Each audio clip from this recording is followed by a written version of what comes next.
نیل کے ساحل سے لے کے تابہ خاک کاشغر، تو تمام ہند کے ساحل سے لے کے نیل کے ساحل سے لے کے تابہ خاک کاشغر جو تمام عالم اسلام تھا وہ کسی نہ کسی طرح مغرب کی نوآبادیاتی نظام میں جکڑا ہوا تھا، اور ایک طرح سے بہت ہی زبوحالی کی صورتحال تھی، اور اقبال ان کو جگانا چاہتے تھے، امت خوابیدہ جو تھی اس کو بیدار کرنا چاہتے تھے، اور اس کے لیے انہوں نے ان شخصیتوں کو اپنا رول ماڈل بنایا جو اقبال کے لیے زاد راہ کا اور اس انقلاب کے لیے زاد راہ کا کام دے سکتی تھی۔ چنانچہ اگر آپ اقبال کی شاعری دیکھیں تو آپ کو اندازہ ہوگا کہ جو انہوں نے اپنے رول ماڈل منتخب کیے، مثلا نبی کریم علیہ الصلاۃ والتسلیم کی ذات گرامی ہے، مثلا امیر المومنین علی بن ابی طالب کرم اللہ وجہہ کی ذات گرامی ہے، سیدۃ النساء العالمین سیدہ فاطمہ کی ذات گرامی ہے، حسین ابن علی کی ذات گرامی، یہ سب وہ شخصیتیں ہیں کہ جو ان کو صورتحال کو بدلنے میں اور عالم اسلام کو اثر نو متحد کرنے میں معاون ہو سکتی تھی۔ چنانچہ اگر آپ ان کی فارسی شاعری بھی دیکھیں اور اردو بھی شاعری دیکھیں تو آپ کو اندازہ ہو کہ حقیقت ابدی ہے مقام شبیری، بدلتے رہتے ہیں انداز کوفی و شامی، تو جو صورتحال ہے ظلم کی اور جبر کی اور استبداد کی وہ بدلتی رہتی ہے، مگر جو حق ہے اس کا کام یہ ہے کہ وہ قیام کرے اور جد و جہد کرے۔ چنانچہ آپ دیکھیں گے کہ اقبال نے اپنی فارسی شاعری میں بھی اور اردو شاعری میں بھی حضرت امام حسین کے بارے میں بہت لکھا ہے، اور بالکل واضح طور پر انہوں نے یہ باتیں کہی ہیں کہ جیسے رومی نے مثلا کہا کہ انسانہ معزوست، بہت مشہور ان کی غزل ہے کہ ازدام مدد ملولم و انسانہ عزوز، تو انہوں نے لکھا کہ تیر و سنان و خنجر و شمشیرم عزوز، بامن میا کے خنجر و شمشیرم عزوز، کہ میری تمنا یہ ہے کہ میرے پاس قیام کرنے کی صورتیں پیدا ہوں اور جد و جہد کی صورتیں پیدا ہوں۔ چنانچہ وہ باقاعدہ یہ کہتے ہیں کہ تا قیامت قطع استبداد کر، موج خون او چمن ایجاد کر، نقش اللہ بر صحرا نوشت، سطر عنوان نجات ماں نوشت، اور غریب و سادہ و رنگی ہے داستان حرم۔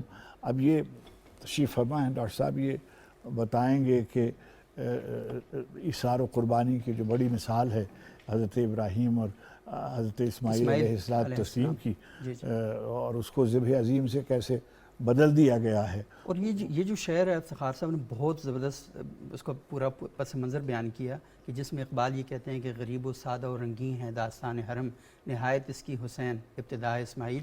تو یہ پروفیسر ڈاکٹر قبلہ یاز صاحب، ہم یہ دیکھتے ہیں کہ ہماری تاریخ کے اندر جب اقبال کا بڑا خصوصی ایک لگاؤ ہے جناب اسماعیل کے ساتھ میں، اور جناب اسماعیل کا جب وہ تذکرہ کرتے ہیں تو پھر وہ جو باپ کی تربیت ہے اس کے بارے میں بات کرتے ہیں، تو ایک جگہ باپ کی تربیت ہے، ایک جگہ نانے اور باپ کی اور ماں کی، تینوں کی تربیت ہے، اور اس تربیت کا ہم دیکھتے ہیں کہ اسماعیل کی صورت میں اور حسین کی صورت میں وہ ہمارے سامنے نظر آتی ہے۔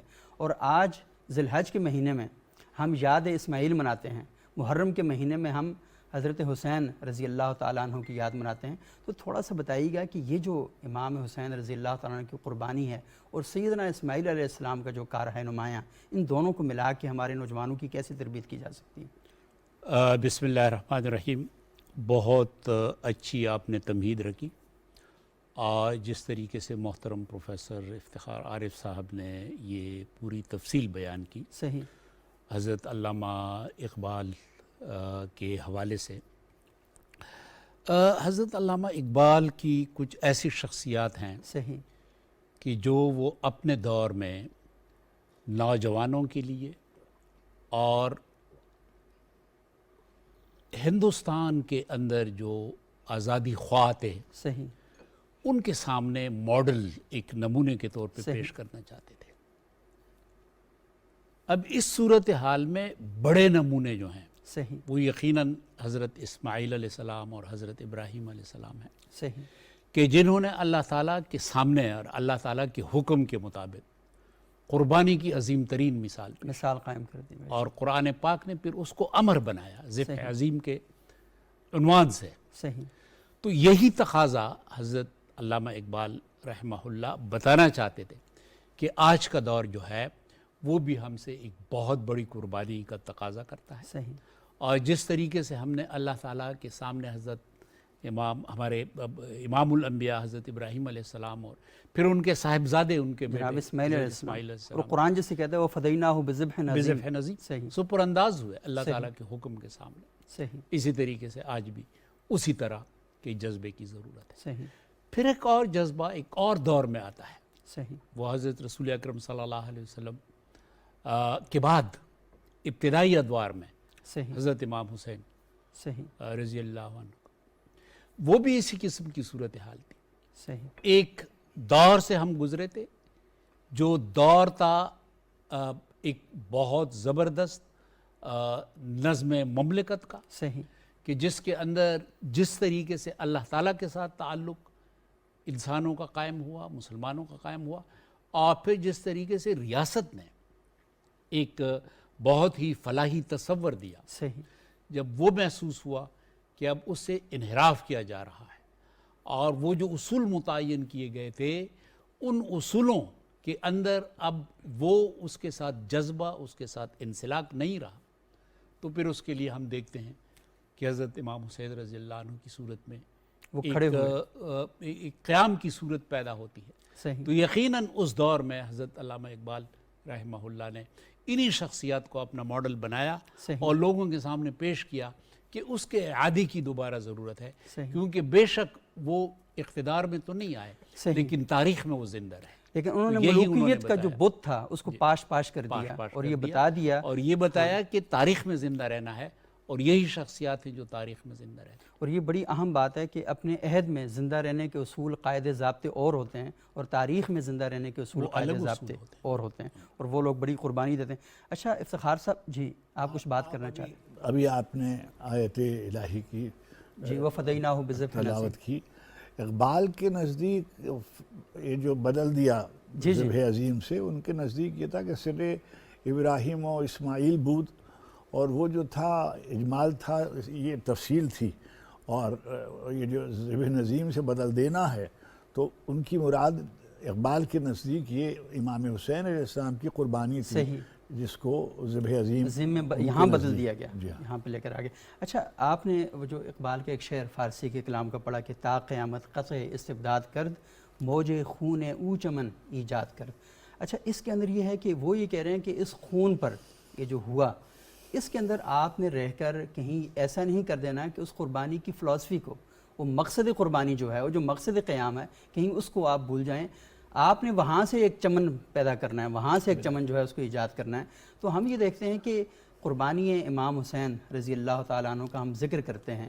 وہ کہتے ہیں نا، وہ کسی کے شعر ہے بڑا مشہور کہ قربانی حسین کی کیا تم نے قدر کی، اسوہ اگر نہ پیش کریں ہم حسین کا. تو اصل میں یہ ہے کہ اسوہ حسینی پر جو عمل کرنا ہے، ہم یہ دیکھتے ہیں کہ قربانی کا ذکر بہت زیادہ ہے لیکن اسوہ حسینی پر عمل ہمیں بہت کم دکھائی دیتا ہے. دیکھیے یہ جو جب ہم رول ماڈل بناتے ہیں جی تو اس کا مطلب یہ نہیں ہوتا کہ ہم ویسے ہو جائیں گے، ہمارے بس میں نہیں ہوتا. صحیح. تا قیامت قطع استبداد کر، اور اس کو انہوں نے لکھا کہ نقش اللہ بر صحرا نوشت، سطر عنوان نجات مانوش. انہوں نے ایک سطر کھینچ دی. جب رول ماڈل ہوتا ہے وہ ایک مثالیہ پیش کرتا ہے، اور اس مثالیے کے چنانچہ آپ دیکھتے ہیں کہ اس واقعے کو کتنے برس ہو گئے، اور اتنے 100 سال کے باوجود جب بھی حق و باطل کا مارکہ درپیش ہوتا ہے لوگ امام حسین کی طرف دیکھتے ہیں. کسی کو عبید اللہ ابن زیاد یا سعد عمر ابن سعد یا یزید ابن معاویہ کی طرف کوئی ہدایت کے لیے نہیں دیکھتا. جب بھی ہم حوصلہ کشید کرتے ہیں، امید کشید کرتے ہیں، اپنا ہدف مقرر کرتے ہیں، اب کیا ہے کہ امام حسین کی ذات گرامی اسلوب حیات بن گئی.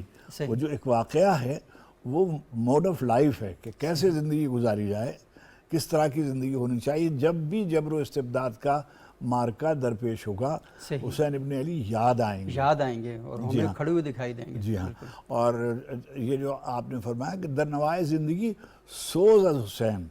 اچھا اقبال کا ذکر کیونکہ کیا جا رہا ہے تو میں ڈاکٹر صاحب کی اجازت سے دیکھیے اقبال ایک دن میں اس طرف انہوں نے رجوع نہیں کیا تھا.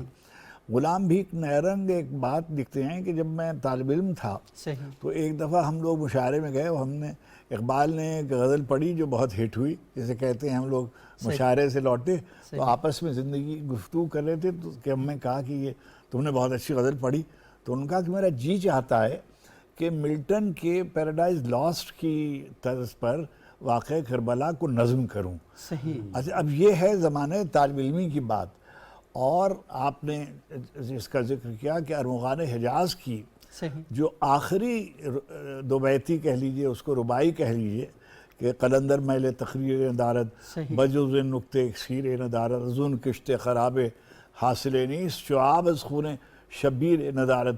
اگر آپ امام حسین علیہ السلام کی قربانی سے کوئی سبق نہیں کشید کرتے ہیں، اگر آپ کے کردار میں کوئی تبدیلی نہیں پیدا ہوتی اور آپ اس کو اپنی زندگی کا ماحصل نہیں بناتے، اگر اس کو اپنے لیے مشرع راہ نہیں بناتے تو اس کا کوئی فائدہ نہیں ہے۔ اور یہ کہ آپ پرانے یزید کو گالیاں دیتے ہیں لیکن عصر حاضر کے یزید کی بیعت کرنے کے لیے ہر وقت تیار بیٹھے ہوتے ہیں۔ بالکل بالکل۔ اور اقبال نے کہا بھی کہ قافلہ حسین میں ایک قافلہ حجاز میں ایک حسین بھی نہیں، اور بعض لکھتے ہیں کہ حقیقت ابدی ہے مقام شبیری، بدلتے رہتے ہیں انداز کوفی و شامی۔ تو یہ جو ہے آج کے جو کوفی ہیں اور آج کے جو شامی ہیں، اور جیسا کہ آپ نے کہا کہ ان کے ہاتھ پر آپ بیعت کرنے پر آمادہ نہیں ہیں، یعنی کہتے ہیں اس سے کہ میں تیار ہوں اور مجھ سے بیعت لے لے اور وغیرہ وغیرہ۔ صحیح، بالکل ایسے ہی ایک ماحول ہم نے بنایا۔ تو یہ بڑی اہم بات ہے ڈاکٹر قبلہ یاز صاحب کہ ایک تو ذکر حسین ہے اور ایک فکر حسین ہے۔ ہم ذکر حسین بھی کرتے ہیں اور لازمی جب ہم ذکر حسین کریں گے تو فکر حسین ہمارے اندر پیدا ہوگی، لیکن یہ کتنا اہم ہے کہ ہم اپنے بچوں کو، اپنی آڈینس کو اور اپنے نوجوانوں کو یہ بتائیں کہ سیدنا حسین علیہ السلام کا جو طرز حیات تھا اس پر ہم کیسے عمل پیرا ہو سکتے ہیں، کیونکہ بڑی آسانی کے ساتھ یہ بات کر دی جاتی ہے کہ ہم ان جیسے نہیں بن سکتے، لیکن ہمیں یہ تو کہا گیا نا کہ آپ ان کے نقش قدم پر چلنے کے لیے اپنے آپ کو تیار کریں۔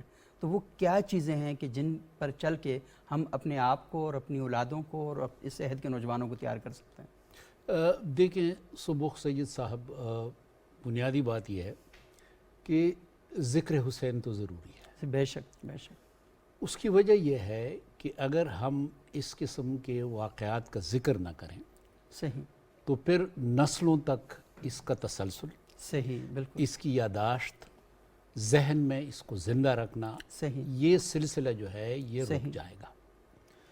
تو ذکر حسین ضروری ہے، لیکن ذکر حسین کو ہم نے مختلف جو وقت کا تناظر ہوتا ہے صحیح اس کی روشنی میں اس کا ذکر کرنا ہے۔ صحیح۔ اب وہ جو دور تھا، جس طرح یہاں بھی اشارہ ہے شبیری کی طرف اور پھر کوفیوں اور شامیوں کے رویوں کی طرف، صحیح، اب یہی تناظر کا واقعہ ہے صحیح، اور تناظر کی طرف یہ اشارہ ہے۔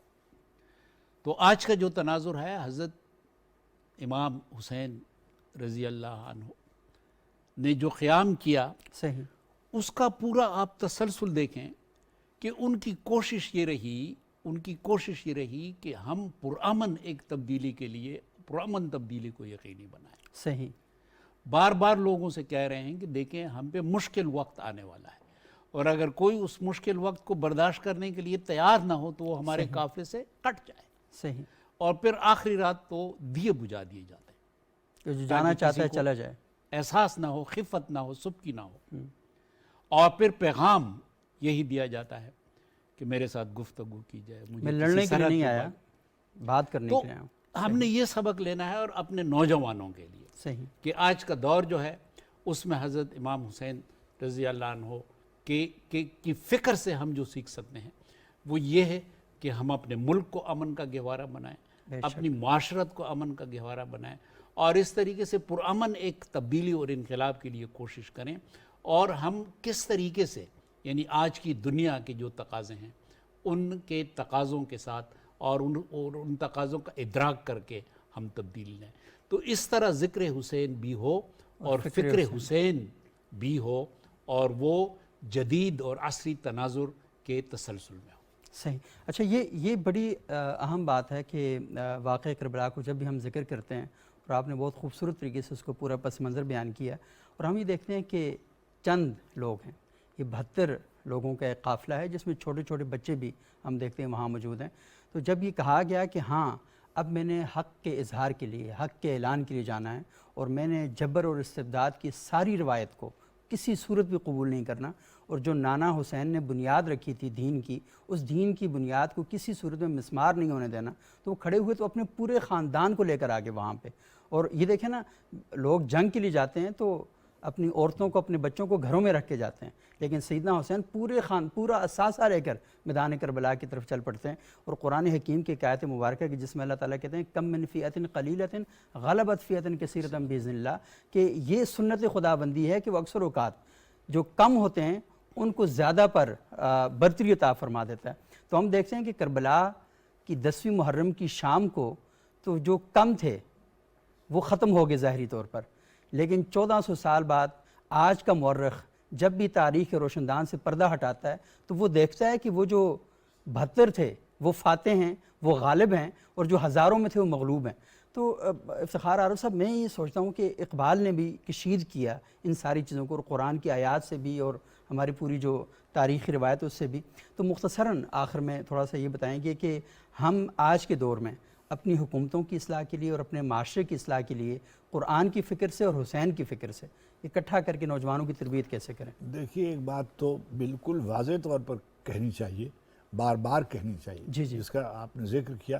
ذکر کا مطلب یہ زبانی بیان کر دینا نہیں ہوتا. صحیح. ذکر کا مطلب عمل بھی ہوتا ہے، اور اس عملی صورتحال کو پیش کرنا بھی ہوتا ہے. صحیح. دیکھیے، جو ذکر حسین، مقصد حسین جو ہے وہ کچھ بھی نہیں ہے جو فرض کیجئے امیر المومنین علی بن ابی طالب کا جو مقصد حیات نہیں ہے. صحیح. نبی کریم علیہ الصلوۃ والتسلیم کا جو مقصد حیات ہے وہی ان کا مقصد حیات ہے. مقصد حیات قرآن جو کہہ رہا ہے وہی ان کا مقصد حیات ہے.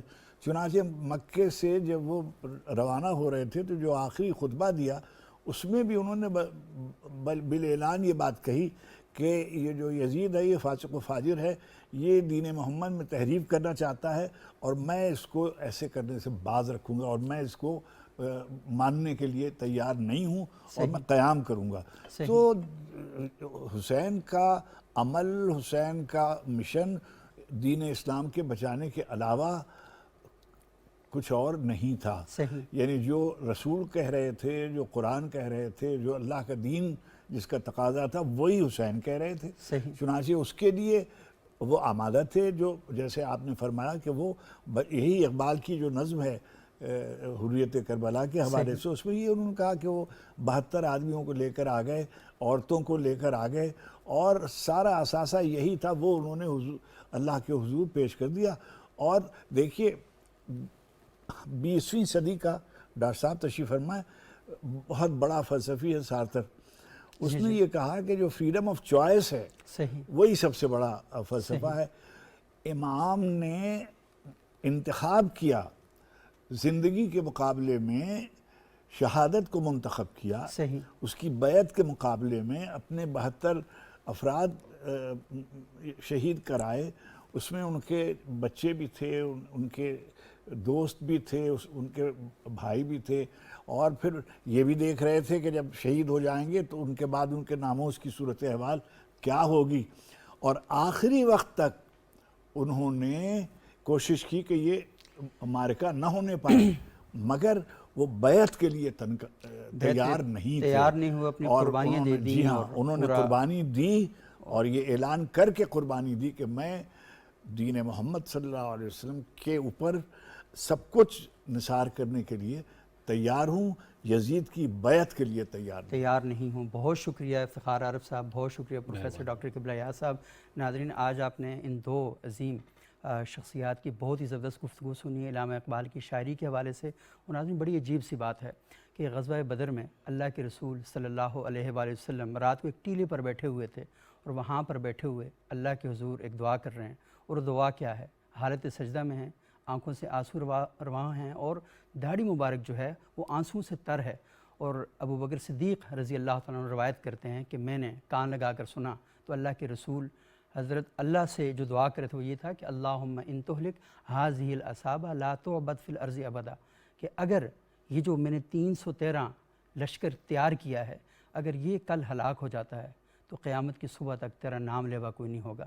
تو ہم نے دیکھا کہ بدر کے میدان میں اللہ کے رسول اور اللہ کے رسول کے ساتھیوں کو فتح نصیب ہوئی، لیکن کربلا کے میدان میں سیدنا حسین اپنا سارا اثاثہ لے کر آگے، اپنے پورے خاندان کو اکٹھا کیا اور ان سب کو لے کر آگے، اور پورے کا پورا خاندان اللہ کی راہ میں قربان کر دیا۔ اور مختلف حوالوں سے تاریخ ہمیں بتاتی ہے کہ جس طرح کے مظالم ہم دیکھتے ہیں تو انسان کا وجود جو ہے وہ کانپ کے رہ جاتا ہے۔ لیکن عجیب اتفاق یہ بھی ہے کہ یہ اگست کا مہینہ ہے، پاکستان کے قیام کا مہینہ ہے۔ اس مہینے میں بر صغیر پاک و ہند کے مسلمانوں نے جس قدر قربانیاں دی ہیں، وہ بھی تاریخ جب لکھتی ہے، اس کے بارے میں بتاتی ہے، تو انسانی وجود کام جاتا ہے۔ یہ قربانیاں کس مقصد کے لیے دی گئی ہیں؟ اس مقصد کے لیے دی گئی ہیں کہ ہم ایک اسلامی فلاحی ریاست کا قیام عمل میں لائیں، جہاں پر صبح و شام یزیدیت کے نہیں بلکہ حسینیت کے جو علمبردار ہیں، وہ حسینی پھریرے جو ہیں اس کو لہرا سکیں اور حق اور سچائی کی جو بات ہے اس کو آگے بڑھا سکیں۔ اگلے پروگرام تک کے لیے اجازت دیجیے گا، بہت شکریہ۔